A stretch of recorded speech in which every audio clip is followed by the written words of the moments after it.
پھر بعض وظائف ایسے ہیں جو خود حضور صلی اللہ علیہ وسلم سے ثابت ہے۔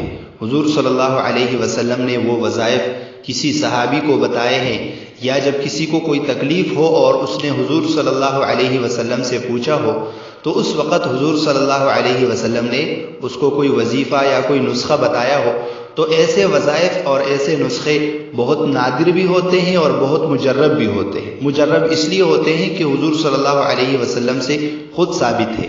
بعض دفعہ ہم کسی بزرگ سے، کسی پیر سے وظیفہ لیتے ہیں، کوئی نسخہ لیتے ہیں، تو وہ ٹھیک ہے، وہ بھی مجرب ہوگا، لیکن جو چیز حضور صلی اللہ علیہ وسلم سے خود ثابت ہو تو اس میں کسی قسم کا کوئی شک نہیں ہوتا اور وہ بالکل مجرب ہوتا ہے، جس کو تیر بہدف آپ کہہ سکتے ہیں۔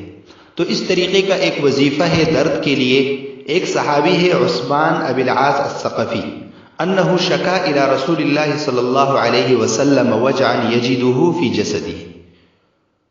اس سے روایت ہے، وہ فرماتے ہیں کہ میں نے حضور صلی اللہ علیہ وسلم سے شکایت کی کہ میرے جسم میں درد ہے، منذ اسلم، جب سے وہ اسلام لائے ہیں۔ یعنی یہ صحابی ہے، یہ خود اپنا واقعہ بیان کرتے ہیں کہ اس نے حضور صلی اللہ علیہ وسلم سے شکایت کی کہ اے اللہ کے رسول، جب سے میں نے اسلام لایا ہے تو میرے جسم میں درد ہے۔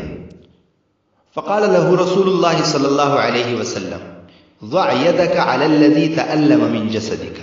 حضور صلی اللہ علیہ وسلم نے ان کو فرمایا کہ جہاں پر درد ہے اسی جگہ پر اپنا ہاتھ رکھ دو، وقل بسم اللہ ثلاثا، اور 3 مرتبہ یہ پڑھو، بسم اللہ بسم اللہ بسم اللہ، 3 مرتبہ یہ پڑھو۔ وقل 7 مرات اعوذ باللہ وقدرتہ من شر ما اجد واحاذر، اور 7 مرتبہ یہ پڑھو، اعوذ باللہ وقدرتہ من شر ما اجد واحاذر۔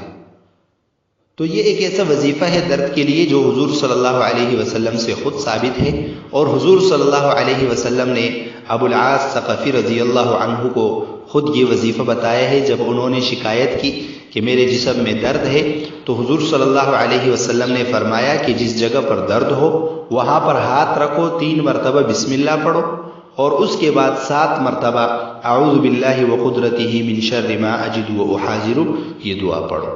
تو یہ درد کے لیے بہت ہی مجرب وظیفہ ہے جو خود حضور صلی اللہ علیہ وسلم سے ثابت ہے۔